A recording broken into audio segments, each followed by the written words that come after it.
Dear student, you are most welcome to our educational channel mechanical Pandit. और मैं आपके प्यारे पांडे सर। आज जो हम लोग की विषय वस्तु है that is the basically sustainability in manufacturing. Sustainability that means what, किसको हम सस्टेनेबिलिटी बोलते हैं, अर्थात मार्केट में सस्टेन करना, मार्केट में बने रहना एक चीज है, और मार्केट में बने रहने के साथ उन्नति करते रहना, अपने आप को इम्प्रूव करते रहना, दोनों में थोड़ा सा ही फर्क है। लेकिन इकोनॉमिकली या कॉमर्शियली बहुत बड़ा फर्क है। आज हम लोग इस चीज को समझेंगे कि किस तरह से एक मैन्युफैक्चरिंग इंडस्ट्री मार्केट में सस्टेन करती है और कैसे सस्टेनेबिलिटी को बनाए रखती है, उसका फ्यूचर ट्रेंड, कौन कौन से चैलेंजेज हैं, और उस चैलेंज के साथ जैसा कि आप देखते हैं मार्केट में चैलेंज के साथ एक अपॉर्चुनिटी भी आती है। इस अपॉर्चुनिटी को इनकेस करते आना चाहिए कंपनी को। आखिर यह सारे कौन से पैरामीटर हैं जिससे कि हमारी सस्टेनेबिलिटी, अर्थात आप एक गांव घर में कहावत सुने होंगे कि जब व्यक्ति भीख मांगने वाला व्यक्ति का भीख कभी खत्म नहीं होता, राजा का रजवाड़ा खत्म हो जाता है। कहने का मतलब कि आपके पास करोड़ों रुपया क्यों ना हो, लेकिन यदि सोर्स ऑफ इनकम नहीं है तो धीरे धीरे खत्म हो जाएगा, आप गरीब बन जाएंगे। लेकिन एक गरीब के पास यदि सोर्स ऑफ इनकम है, भले ही वो छोटा है, लेकिन उसके काम जीवन भर चलते रहेगा। जैसा कि भविष्य और चैलेंज की हमने बात किया था, हर एक चैलेंज के साथ अपॉर्चुनिटी होता है। आपको याद हो नोटबंदी में भी कई बार लोग खूब पैसे कमाए। कोरोना के टाइम पे देखिए हॉस्पिटल वाले कितने कमाए, खूब कमा रहे हैं। कोरोना एक्चुअल में 2-4% था, 90% तो लूट था। तो कुल मिलाकर के इन चीजों को आप देखेंगे तो एक अपॉर्चुनिटी थी। हम इंडस्ट्री की बात करें तो हर इंडस्ट्री की अपनी अलग अलग जो है एक पर्टिकुलर पैरामीटर्स होते हैं। आप किसी भी 2-4 इंडस्ट्री को यदि उठाते हैं तो सबकी वर्किंग अलग अलग है, और सबके सक्सेस पैरामीटर और इकोनॉमिक पॉइंट ऑफ व्यू से भी सबका, जैसे आप मान लीजिए एक टेक्सटाइल इंडस्ट्री है, उसके अलग पैरामीटर हैं। हर मौसम में जो है इसकी अलग चैलेंजेज हैं, मौसम के हिसाब से अलग अलग कपड़े आपको बनाने हैं। उसी तरह से ऑटोमोबाइल इंडस्ट्री की बात करें हम, तो ऑटोमोबाइल इंडस्ट्री के भी अपने चैलेंजेज हैं। मार्केट में आप देखिए हर महीने एक नया बाइक आ जाता है, नया कार आ जाता है, with certain modification, with certain changes, ठीक ना। और लुक वाइज तो हर महीने चेंज हो रहा है। इसी तरह से आप सर्विस इंडस्ट्री को देखेंगे, हर समय आपको कुछ नया, कुछ डिफरेंट अपने कस्टमर को देना होगा। यदि हम ध्यान दें तो जहां भी आप इंडस्ट्री में जाएंगे, उसके प्रोडक्ट के डिजाइन से लेकर के development, implementation, analysis, marketing, customer feedback and all those things, जितने भी पैरामीटर्स हैं उन सब के ऊपर ध्यान देंगे, तब आप मार्केट में बने रहेंगे। फिर भी कुछ और पैरामीटर्स हम आपको आज बताने वाले हैं कि सिर्फ आपको मार्केट में बने नहीं रहना है, मार्केट में लीड करना है, उसको सस्टेनेबिलिटी बोलते हैं। नो प्रॉफिट नो लॉस लेकर के कब तक आप बने रहेंगे। इसलिए जरूरी है कि हम चीजों को समझें। हम यदि समझते हैं किसी भी फैक्ट्री की, ठीक है ना, तो आज हर फैक्ट्री में टेक्नोलॉजी धीरे धीरे समय के साथ जो है उसमें एंट्री मारते गया। और उस टेक्नोलॉजी से क्या हुआ, ठीक है ना, टेक्नोलॉजी से प्रोडक्ट के वैल्यू में एडिशन आ गया। हमारी जो इंडस्ट्री थी वह, जो ट्रेडिशनल मैन्युफैक्चरिंग था, अब एडवांस मैन्युफैक्चरिंग प्रोसेस जो है एडॉप्ट कर चुकी हैं। मेकाट्रॉनिक्स, पहले मैकेनिकल अलग काम करता था, इलेक्ट्रिकल अलग, इलेक्ट्रॉनिक्स अलग, लेकिन अब सब चीज़ों का हाइब्रिड धीरे धीरे होते जा रहा है मैन्युफैक्चरिंग सिस्टम में। जो है इंफॉर्मेशन कम्युनिकेशन टेक्नोलॉजी जो है मैन्युफैक्चरिंग, जैसे बहुत सारे सॉफ्टवेयर हैं, जैसे ERP software, enterprise resource planning, material resource planning जैसे सॉफ्टवेयर खूब चलते हैं। मैन्युफैक्चरिंग स्ट्रेटेजी, अर्थात लो कॉस्ट पे हम कैसे किसी भी प्रोडक्ट को हम मैन्युफैक्चर कर सकते हैं, सॉफ्टवेयर्स आ चुके हैं जिसमें आप प्रोडक्ट की मॉडलिंग कर सकते हैं, सिमुलेशन कर सकते हैं, फोरकास्टिंग कर सकते हैं, मेथड डिसाइड कर सकते हैं, टूल्स डिसाइड कर सकते हैं और वर्कर को कितना नॉलेज चाहिए, ये सारी चीज़ें जो है आप with the help of this technology आप कर सकते हैं। साथ में ही आप इकोनॉमिक सस्टेनेबिलिटी, सस्टेनेबिलिटी का मतलब ये नहीं है कि मार्केट में आपकी इंडस्ट्री चल रही है, नहीं, आपकी इकोनॉमिक सस्टेनेबिलिटी अर्थात हर साल आप अपने एम्प्लॉय का यदि 10% इंक्रीमेंट देते हैं तो 10% जो है इंक्रीमेंट ओवरऑल होना चाहिए, प्रोडक्टिविटी 10% इंक्रीज होना चाहिए। तो that is the economic sustainability, that means कि आप ग्रोथ करें। सोशल सस्टेनेबिलिटी, सोसाइटी में एक पद और प्रतिष्ठा आपके कंपनी की, ब्रांडिंग, मार्केटिंग, ये सब जो चीजें हैं ठीक ना, उसकी एक बनी रहे। इन्वायरमेंटल सस्टेनेबिलिटी, ऐसा तो नहीं कि आपकी इंडस्ट्री हमारे इन्वायरमेंट को खराब कर रही है, ठीक है। और manufacturing the products of the future, that means कि आने वाले जनरेशन की साइकोलॉजी हमें पकड़ना ही होगा, उसके हिसाब से हमें प्रोडक्ट डेवलप करना ही होगा। Otherwise what will happen, we will be eliminated from the market. तो हमेशा ध्यान रखिए कि जो भी ये सब पैराडाइम है उन सब के ऊपर, चाहे वह आपके कस्टमर रिलेटेड हो या जो है इन्वायरमेंटल रिलेटेड हो, जिसको ग्रीन सस्टेनेबिलिटी आजकल बोलते हैं, ठीक ना, बड़े बड़े इंडस्ट्री से, छोटे छोटे इंडस्ट्री से, सोसाइटी से, एनजीओ से कोलेब्रेशन, ठीक ना, गवर्नमेंट से कोलेब्रेशन। और हमेशा ध्यान रखिए कि दुनिया कितनी भी टेक्नोलॉजी या कोई भी मशीन कितना भी डेवलप हो जाए, ह्यूमन से डेवलप नहीं हो सकता है, ह्यूमन ब्रेन से डेवलप नहीं हो सकता है। तो you have to have that kind of association और that kind of training facility, you have to train our human being workers. इस तरह से आप जब देखेंगे तो ये पूरा का पूरा जो है सस्टेनेबिलिटी जो है वैल्यू एडिशन के ऊपर है, ठीक ना। वैल्यू एडिशन में आप देखिए समय के साथ अर्बनाइजेशन हो रहा है, हर जगह शहरों में जो है लोग रहना पसंद करते हैं, शहरीकरण हो रहा है, ग्लोबलाइजेशन हो रहा है, इन चीज़ों को कैच करना है। इंफॉर्मेशन फ्लो, जो चीज़ें पहले मैनुअली करना होता था बाद में कंप्यूटर पे होने लगा, अब आजकल हर चीज़ जो है स्मार्टफोन में हो जाता है। तो these are the technology, these are the development and accordingly we have to pace, that is the concept of sustainability in the market। इस लाइन की बात करें, सस्टेनेबिलिटी में चैलेंज और अपॉर्चुनिटी हमने जो आपको बताया, तो ये सारी चीजें हमने आपको बताया अभी कि इकोनॉमिक, सोशल और इन्वायरमेंटल, ये तीन फैक्टर्स तो हैं ही हैं। इससे एक सबसे इंपॉर्टेंट फैक्टर है कि जो आपके वर्कर्स हैं, कहते हैं ना, एक long term association of the employ is the great asset for the company, that is the punch line of many of the companies, ठीक है ना। और जब टेक्नोलॉजी की बात करें तो टेक्नोलॉजी में भी हमने आपको बताया कि किस तरह से हम टेक्नोलॉजी जो है इंडस्ट्री में इनकलकेट कर सकते हैं। इसमें जो है टेक्नोलॉजी तो हमें अडॉप्ट करना है और हमें इकोनॉमिक, सोशल और इन्वायरमेंटल, माने इकोनॉमिकल, सोशल, इन्वायरमेंटल के साथ साथ ह्यूमन रिलेटेड जो वैल्यू है उस पर भी हमें ध्यान देना पड़ेगा।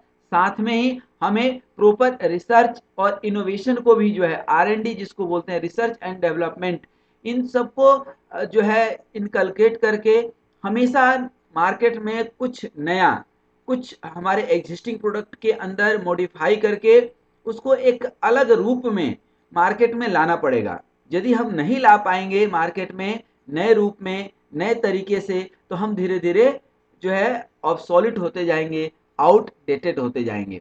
ध्यान दीजिए कि right technology for the right challenge और अपॉर्चुनिटी, सही टेक्निक आपके पास रहना चाहिए, रिसर्च टीम होनी चाहिए। ऐसा नहीं कि हम उस टेक्नोलॉजी की बात कर रहे हैं जो टेक्नोलॉजी मार्केट से आउटडेटेड हो चुका है या एक कोरी कल्पना हो।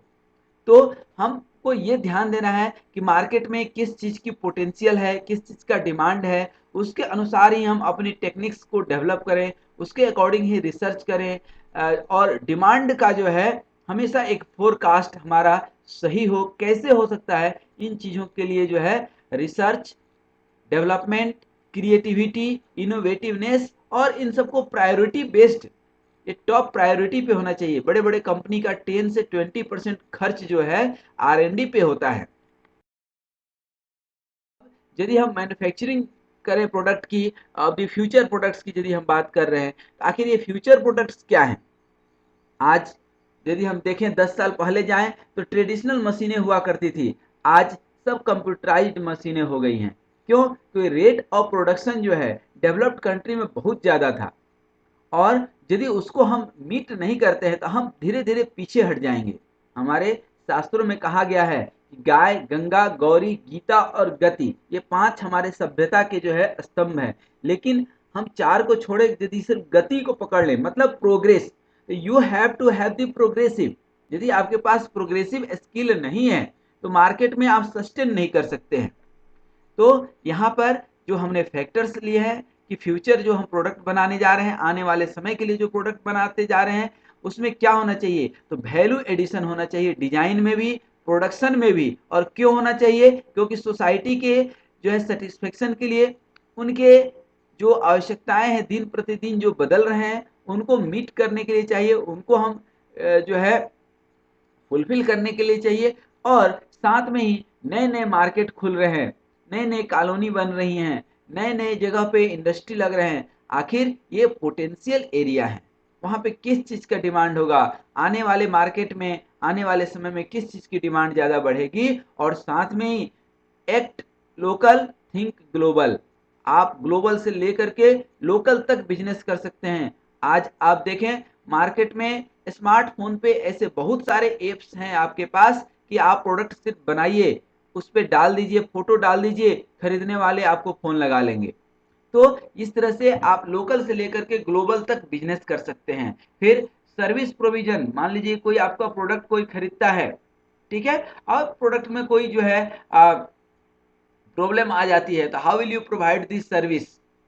ठीक है, सिर्फ प्रोडक्ट बेच देना बड़ी बात नहीं है, बेचने के बाद उसका प्रॉपर फीडबैक, उसकी प्रॉपर जो है सेल्स एंड सर्विस जिसको बोलते हैं, वो जो है बहुत जरूरी है। और चूंकि आप देखिए कार तो कार है, आज से 20 साल पहले भी जब मैं कार में चलता था तो एक जगह बैठे दूसरे जगह उतर गए, बारिश, ठंड, धूप से बच जाते थे। लेकिन आज जो हम कार देखते हैं उसके डिफरेंट फंक्शंस, मल्टी फंक्शंस, और जो है अलग अलग तरीके आ रहे हैं। कार तो वही है लेकिन उसके फंक्शन बढ़ गए। तो जो कार आज जो है 20 लाख में मिलती है वो कभी 2 लाख की हुआ करती थी, फंक्शन के चलते उसकी कॉस्ट बढ़ गई। और स्मार्ट प्रोडक्ट बनाइए हमेशा। स्मार्ट प्रोडक्ट कहने का मतलब क्या है? स्मार्टफोन नहीं, स्मार्ट थिंकिंग भी होनी चाहिए इंडस्ट्री में। यदि आप एक इंजीनियर हैं, आप एक इंजीनियर बनने जा रहे हैं, तो you have to have the smart kind of thinking, then only you can survive, you can lead.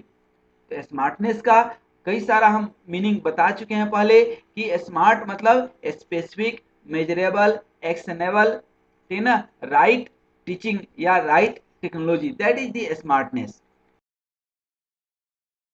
यदि हम जो है पूरे के पूरे जो है सस्टेनेबल मैन्युफैक्चरिंग की यदि बात करें तो आप देख सकते हैं कि ये सब एक दूसरे से को रिलेटेड है। Figure this figure is self explanatory कि मार्केट में जो है किस तरह के प्रोडक्ट की रिक्वायरमेंट है, ठीक है, उसका जो है प्रोडक्ट का डेवलपमेंट कैसे हो सकता है, डिजाइन कैसे हो सकता है, मैन्युफैक्चरिंग कैसे हो सकती है, और पैरेलली जो है प्रोडक्शन की क्या रिक्वायरमेंट होगी, उसमें किस तरह का इंजीनियरिंग लगेगा, ठीक ना, किस तरह की रिसर्च करनी पड़ेगी, ठीक ना, और जो है प्रोडक्ट बन जाएगा तो मार्केट में कैसे सेल्स करेंगे उसकी, और जो है सेल्स एंड सर्विस कैसे प्रोवाइड करेंगे। फिर प्रोडक्ट की एक लाइफ साइकिल होती है, जब उसका लाइफ कंप्लीट हो जाएगा तब उसको रिसाइकिल कैसे करेंगे, ठीक है ना, और मैन्युफैक्चरिंग में भी कैसे जो है कॉस्ट रिड्यूस कर सकते हैं, तभी तो प्रॉफिट आपका निकलेगा। और कम कॉस्ट आप रखेंगे तो कस्टमर आपके पास आएगा। That is the adaptive and efficient manufacturing.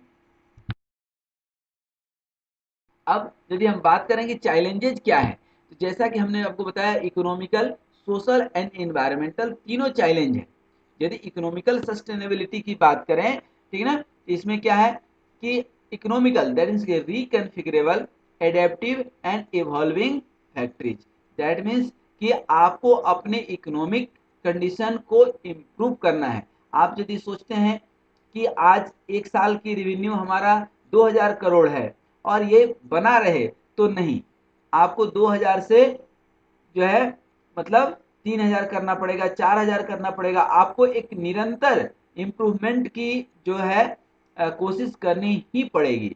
फिर अपने परफॉर्मेंस को, दैट मीन्स कि प्रोडक्शन परफॉर्मेंस को कैसे जो है इन्हांस कर सकते हैं, फ्लेक्सिबिलिटी कैसे दे सकते हैं। फ्लेक्सिबिलिटी का मतलब होता है कि आपने एक मशीन लगाया 1 करोड़ का और कोई प्रोडक्ट बना रहे थे, लेकिन वो प्रोडक्ट अब मार्केट से ऑब्सोलीट हो गया है, तो प्रोडक्ट ऑब्सोलीट हो गया है तो कोई और प्रोडक्ट बनेगा, लेकिन क्या जो प्रोडक्ट उस मशीन पे बनता था क्या वो मशीन भी बेकार हो गई? यदि मशीन बेकार हो गई तो मालूम चला कि जितना प्रोडक्ट में आपको प्रॉफिट नहीं हुआ था, इनकम नहीं हुआ था, उससे ज्यादा तो मशीन का कॉस्ट चले गया। इसलिए मशीन में आपकी फ्लेक्सिबिलिटी होनी चाहिए कि हम एक प्रोडक्ट बना रहे हैं, जब दूसरी प्रोडक्ट बनानी हो तो दूसरी भी बन जाए। इसीलिए हमने जो है बताया था आपको ऑटोमेशन वाले टॉपिक में कि एक आपका प्रोग्रामेबल ऑटोमेशन होता है, ठीक है ना, और एक फिक्स्ड ऑटोमेशन होता है। तो प्रोग्रामेबल ऑटोमेशन और एक फ्लेक्सिबल ऑटोमेशन अलग होता है। तो फ्लेक्सिबिलिटी आपके कंपनी में होना चाहिए,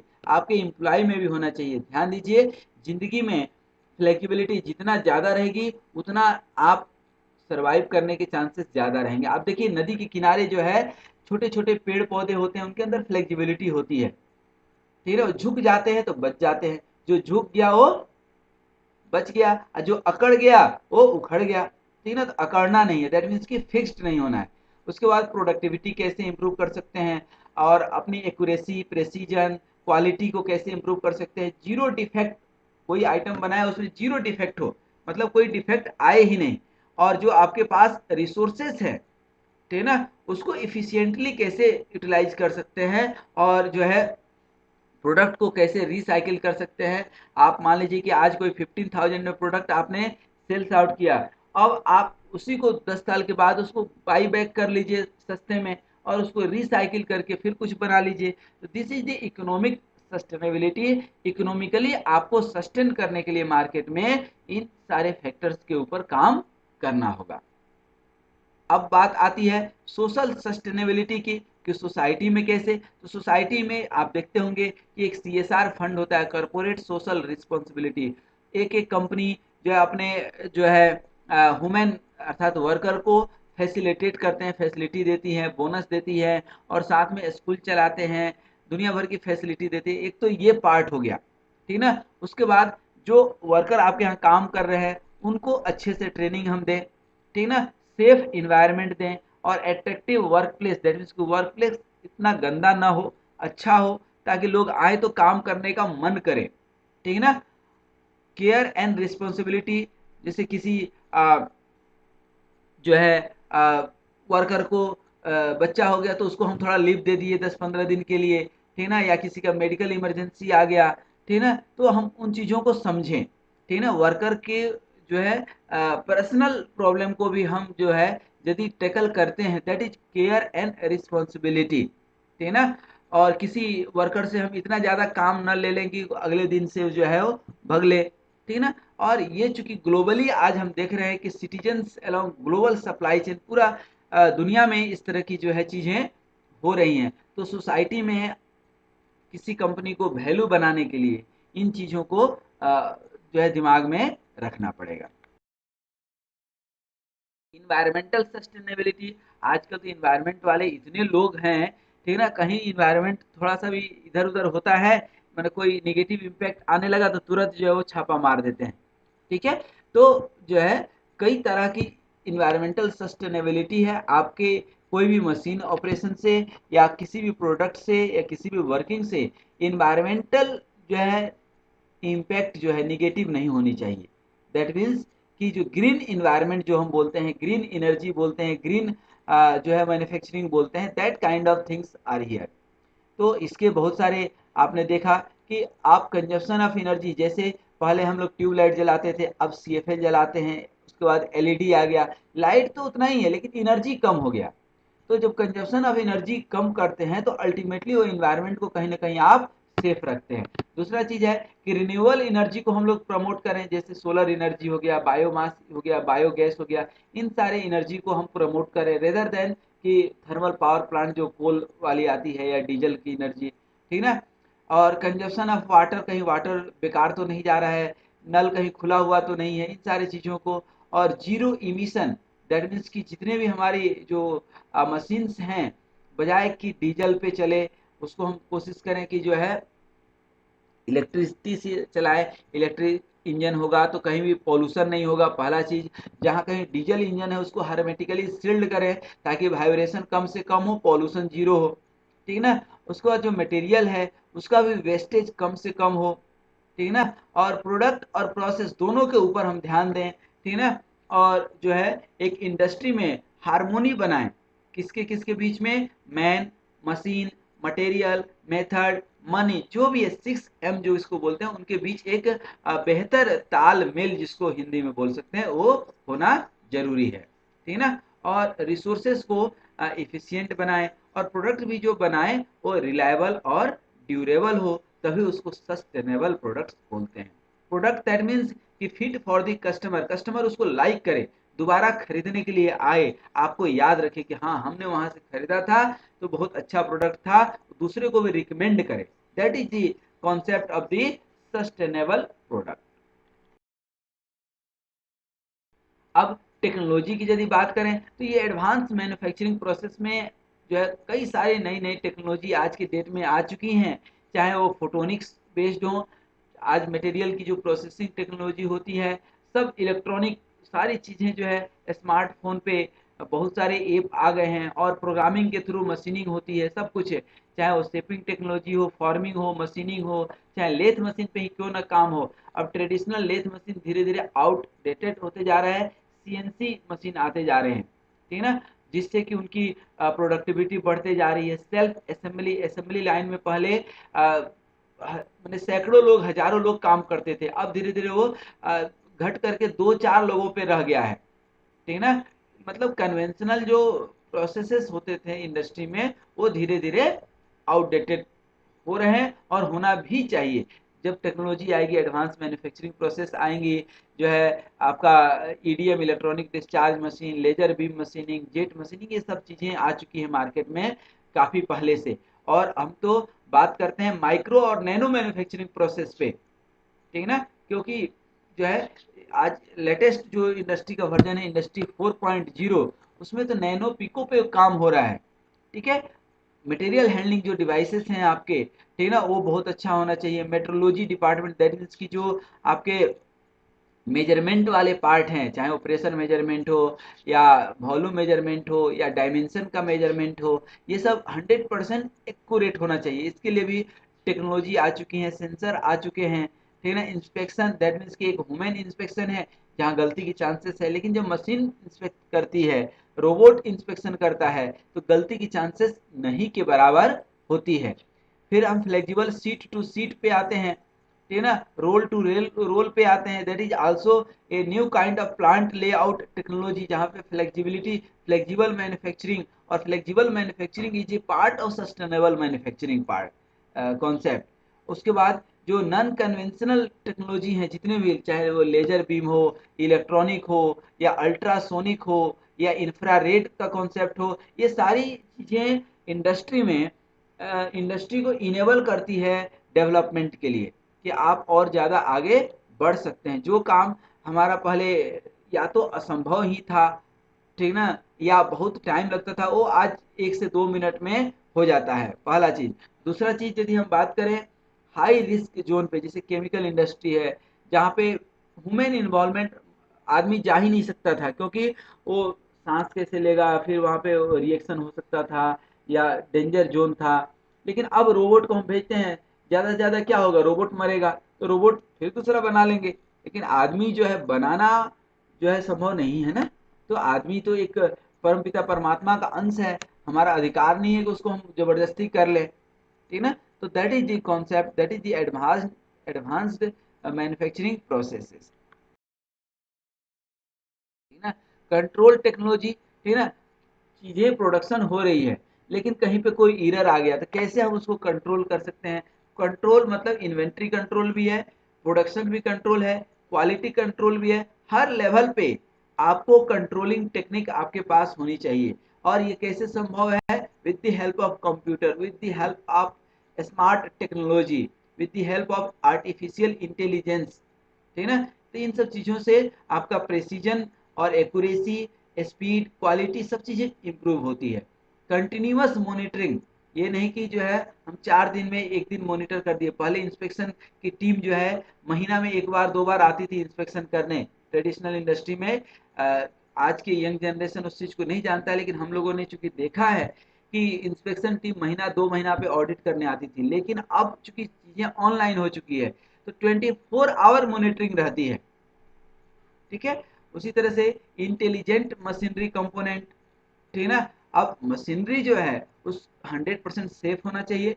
मिनिमम एनर्जी, जैसे आप घर में रेफ्रिजरेटर खरीदते होंगे तो आप 3 स्टार 4 स्टार 5 स्टार खरीदते हैं, क्यों? कि उसमें एनर्जी कंजम्पशन क्या है, कम से कम है, ठीक है। और फ्लेक्सिबल मैन्युफैक्चरिंग सिस्टम हमने आपको बता ही दिया है कि फ्लेक्सिबिलिटी होनी चाहिए। या इंफॉर्मेशन कम्युनिकेशन टेक्नोलॉजी यदि हम बात करें, ठीक है ना, तो आज की डेट में तो इंफॉर्मेशन इतना आसान हो गया है, इतना फास्ट हो गया है, जिसका कि आज से 10 साल पहले लोग नहीं सोच सकते थे। देखिए 10 से 20 साल के अंदर एक जनरेशन चेंज हो जाता है। पहले जी था सिर्फ, ठीक है ना, उसके बाद 2G आया, 3G आया, 4G आया, 5G, 6G, 7G, ये जनरेशन आते रहेंगे। लेकिन आते रहेंगे से मतलब क्या है? मतलब यह है कि आपको उसके अकॉर्डिंग एडवांस बनना पड़ेगा, तो ही आप मार्केट में सस्टेन कर पाएंगे। आज यदि आप एक बेसिक फीचर्स फोन लेकर के चलते हैं, स्मार्टफोन लेकर के नहीं चलते हैं, तो आपको लोग जो है पता नहीं क्या समझेंगे, और खुद आप अपने आप में अच्छा फील नहीं करेंगे। स्मार्टफोन तो रहना चाहिए आपके पास, तो रहना तो चाहिए। इसका मतलब क्या है? मतलब यह है कि आपने तरक्की कर ली, फीचर्स फोन पे, स्मार्टफोन पे आप आ चुके हैं, लेकिन आ चुके हैं इसका मतलब क्या है? आगे कोई स्मार्टफोन नहीं आएगा? बिल्कुल आएगा, दिन व दिन जो है नई टेक्नोलॉजी आते रहेगी। उसी तरह से इंडस्ट्री में भी आपको उस हिसाब से स्ट्रेटेजी बनाना पड़ेगा। डिसेंट्रलाइजेशन जो है मतलब छोटे छोटे बड़े काम को छोटे छोटे काम में बांट करके वर्कर्स को देना होगा, ठीक है ना। मशीन की प्रोग्रामिंग करनी पड़ेगी, और कहते हैं ना कि थिंक ग्लोबल एक्ट लोकल। मैं बार बार बोलता हूँ कि ग्लोबली आप सोचिए लेकिन काम कीजिए लोकली, ठीक है ना। सॉल्यूशन ओरिएंटेड, क्योंकि समस्याएं आएंगी, ठीक है ना। आपके भी जिंदगी में, हमारे भी जिंदगी में समस्याएं हैं, इंडस्ट्री में हर जगह समस्याएं आती है, लेकिन समस्याओं का रोना नहीं रोना है। किसका रोना रोना है? सॉल्यूशन का, कि हम इस समस्या का क्या सॉल्यूशन निकाल सकते हैं, ठीक है ना। और वर्चुअलाइजेशन एंड डिजिटाइजेशन आप देख ही रहे हैं कि दुनिया वर्चुअल दुनिया हो चुकी है, हवा हवाई में चीजें चल रही है। डिजिटलाइजेशन भी आप देख रहे हैं। इनोवेशन कंटिन्यूअस रन, जो है बिजनेस रन कर रहा है। मॉडलिंग, सिमुलेशन, फोरकास्टिंग और वर्कर्स की ट्रेनिंग, उसकी नॉलेज इंप्रूवमेंट, और जो की रिसोर्सेस है उसको हम कैसे अच्छे से जो है यूटिलाइज करें। और सबसे बड़ी बात है इंडस्ट्रियल कम्पिटिटिवनेस। आप मार्केट में यदि एक इंडस्ट्री रन कर रहे हैं या किसी कंपनी में काम कर रहे हैं, तो अकेले वही इंडस्ट्री नहीं है, सिमिलर प्रोडक्ट बनाने वाले अनेकों इंडस्ट्री हैं। तो आपको जो है इंडस्ट्रियल कम्पिटिटिवनेस, आपको जिंदगी मतलब कि अपने प्रोडक्ट को मार्केट में लाना है, तो आपको कम्पिटिटिव एडवांटेज मिलना चाहिए। दैट मीन्स कि आपका जो कंपटीटर प्रोडक्ट बना रहे हैं, वह देखना पड़ेगा कि वो जो प्रोडक्ट बना रहा है उससे बेहतर आप कैसे बना सकते हैं। उससे बेहतर आप बनाएंगे तो ही मार्केट में टिके रहेंगे, अन्यथा दिक्कत हो जाएगी। अब चलते चलते हम लोग देखें कि लीन और एजाइल सर्विसेज।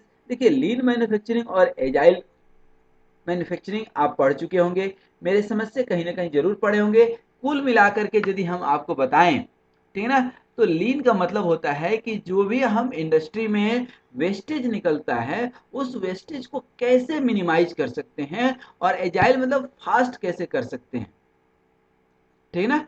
तो एक तो वेस्टेज मिनिमाइज कीजिए तो कॉस्ट रिड्यूस हो जाएगा, और उसको एग्रेसिव बनाइए, प्रोडक्शन को रिच बनाइए टू दी कस्टमर, कि कस्टमर के पास हम कैसे जो है पहुंच सकते हैं, फीडबैक ले सकते हैं, उस फीडबैक को अपने प्रोडक्शन में, डेवलपमेंट में कैसे हम इनकलकेट कर सकते हैं, ठीक है ना। हम मशीन को किस तरह से जो है डेवलप करें, किस तरह से हम उसमें सॉफ्टवेयर इनकलकेट कर दें कि थोड़ा भी मेंटेनेंस आए तो तुरंत पता चल जाए। मेंटेनेंस में ब्रेक डाउन होता है, जो है डाउन टाइम होता है, उस डाउन टाइम को हम कैसे मिनिमाइज कर सकते हैं और प्रोडक्शन टाइम को कैसे बढ़ा सकते हैं। तो ये सब नए नए टेक्नोलॉजी हैं, ठीक है ना, जो आपको कस्टमर से लेकर के और इंडस्ट्री तक, कंपनी तक आपको अप्लाई करना होगा। क्यों करना होगा? क्योंकि आपके पास जब डिमांड आएगा तो आपका प्रोडक्ट होना चाहिए, और प्रोडक्ट कहाँ से आएगा? दो ही चीज से, कि जो आपके पास इंफ्रास्ट्रक्चर है तो रॉ मटेरियल लीजिए और उस इंफ्रास्ट्रक्चर के हेल्प से, रिसोर्सेज के हेल्प से आप प्रोडक्शन कीजिए। तो रिसोर्सेज मतलब इंफ्रास्ट्रक्चर तो है ही, मशीन है, जो है वर्कर्स हैं, मेथड्स हैं, प्रोसेस हैं, ठीक है ना, दुनिया भर की टेक्नोलॉजी हैं जो हम लोग बात कर चुके हैं। जो है आईसीटी, अब इसमें जो है दो चार चीजें, इसमें कभी हम एक अलग वीडियो बनाएंगे, ठीक है ना। इसमें थोड़ा सा देखिएगा कि टेक्नोलॉजी क्या करती है, व्यक्ति को पुश करती है। देखिए, आप थोड़ा सा ध्यान दीजिए खुद के ऊपर कि जब स्मार्टफोन नहीं था तो क्या आपका काम नहीं चलता था? चल जाता था ना, आराम से काम चलता था, खुशी खुशी चलता था। लेकिन जब से ही स्मार्टफोन आया उसके बिना काम नहीं चलता है। तो that is the ICT, concept of the ICT. तो मार्केट उस हिसाब से जो है चीजें बदल चुकी हैं कि अब आप नई टेक्नोलॉजी यदि अडॉप्ट नहीं करेंगे तो मार्केट से धीरे धीरे आउटडेटेड हो जाएंगे। तो ये कोलेब्रेशन है, जो है सब कॉन्ट्रैक्टर है, collaborating through the cloud computing, आप नाम सुने होंगे। ये ओईएम, दैट मीन्स ओरिजिनल, ठीक है ना, इक्विपमेंट मैन्युफैक्चरर्स जो है मैन्युफैक्चरिंग करते हैं, ठीक है ना। उसमें कस्टमर से लेकर कंपनी के हर एक एम्प्लॉय तक इन्वॉल्वमेंट होते हैं।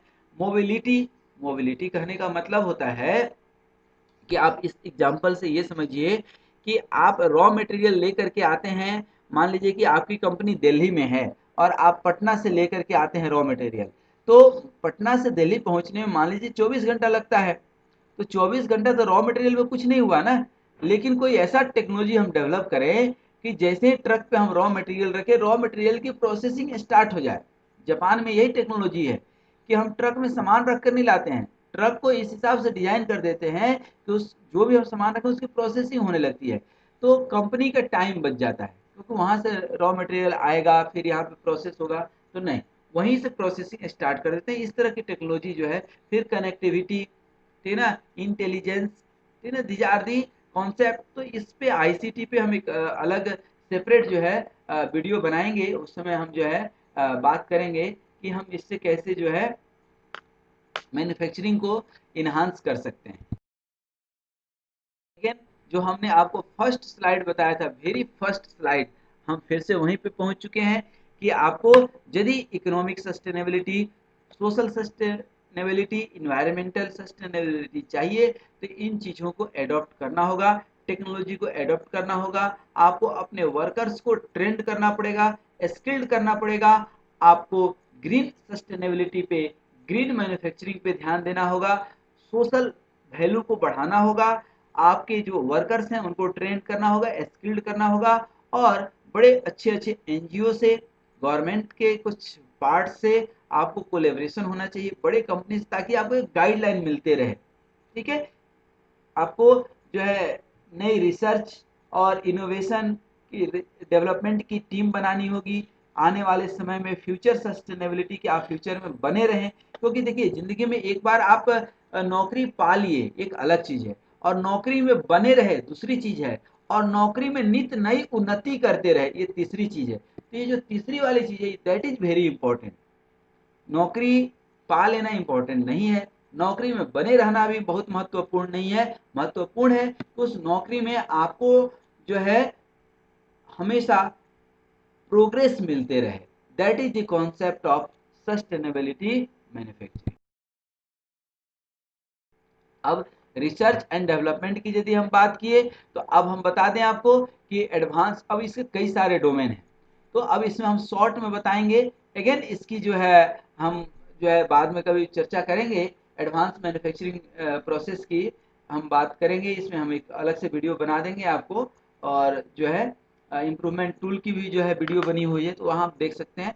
तो इसमें हम सिर्फ बताएं कि एडवांस मैन्युफैक्चरिंग प्रोसेस आपके पास होना चाहिए, स्मार्ट मैन्युफैक्चरिंग टेक्निक्स होनी चाहिए। ज़माना क्या है? डिजिटल है, तो डिजिटल वर्चुअल रिसोर्सेस आपके पास होना चाहिए, कोलेब्रेशन होना चाहिए, मोबाइल इंटरप्राइजेज होनी चाहिए, ठीक है ना, और ह्यूमन सेंट्रिक मैन्युफैक्चरिंग होना चाहिए। ह्यूमन वैल्यू को वर्कर्स से लेकर के कस्टमर तक हर एक व्यक्ति की वैल्यू आपको समझनी पड़ेगी, उसके रोल और रिस्पॉन्सिबिलिटी को समझनी पड़ेगी और फोकस करना पड़ेगा सिर्फ कस्टमर पे नहीं। कस्टमर को तो मैंने आपको बताया ही, customer is the king of the market, ठीक है, तो उन चीजों को समझना पड़ेगा। अब हम लोग लास्ट जो है उसमें पहुंच चुके हैं कि मॉडर्न मैन्युफैक्चरिंग एडॉप्ट करना ही होगा मार्केट में बने रहने के लिए, और जो आईसीटी है, इंफॉर्मेशन कम्युनिकेशन एंड टेक्नोलॉजी का हमने बात किया, और नए नए इकोनॉमिक चैलेंजेज और जो है सोशल और इन्वायरमेंटल चीज़ों को पकड़ना होगा, उसके ऊपर वर्क आउट करना पड़ेगा। देखिए, जो हमने स्मार्ट मैन्युफैक्चरिंग की बात की, स्पेसिफिक पहले एक काम को पकड़े और एक्शनेबल, ऐसा नहीं कि सिर्फ बैठ के हम प्लानिंग कर रहे हैं कंप्यूटर पे, नहीं, हमें एक्शन में लाना पड़ेगा, उस चीज को ग्राउंड पे करना पड़ेगा, तो ही हम मार्केट में लीड कर पाएंगे। दोस्तों, आज का ये था हमारा सस्टेनेबिलिटी इन मैन्युफैक्चरिंग। किसी कंपनी में है तो उस कंपनी में जो है बने नौकरी पा लेना और नौकरी करते रहना और नित्य नई प्रमोशन, डेली एक नया प्रमोशन लेना, ठीक है, इंक्रीमेंट लेना, that is a different thing. तो उसी तरह से जिस इंडस्ट्री में आप काम करते हैं उस इंडस्ट्री में आप सिर्फ बने ना रहें, बल्कि नित्य नई उन्नति करते रहें और इस चैनल को भी जो है आप उन्नति प्रदान करते रहें। हर एक वीडियो को देखिए, और वीडियो पसंद तो आता ही होगा, नहीं आने का कोई सवाल ही नहीं होता है पैदा कि वीडियो नहीं आपको समझ में आए, ऐसा कुछ है ही नहीं। नहीं समझ में आता है इसका मतलब कि हम इतने जो है बिल्कुल ही दिमाग नहीं है, ठीक है ना। और ये वीडियो यदि समझ में आता है तो लाइक करें, शेयर करें, और वंस अगेन कि आप स्वस्थ रहिए, मस्त रहिए और हमेशा मुस्कुराते रहिए।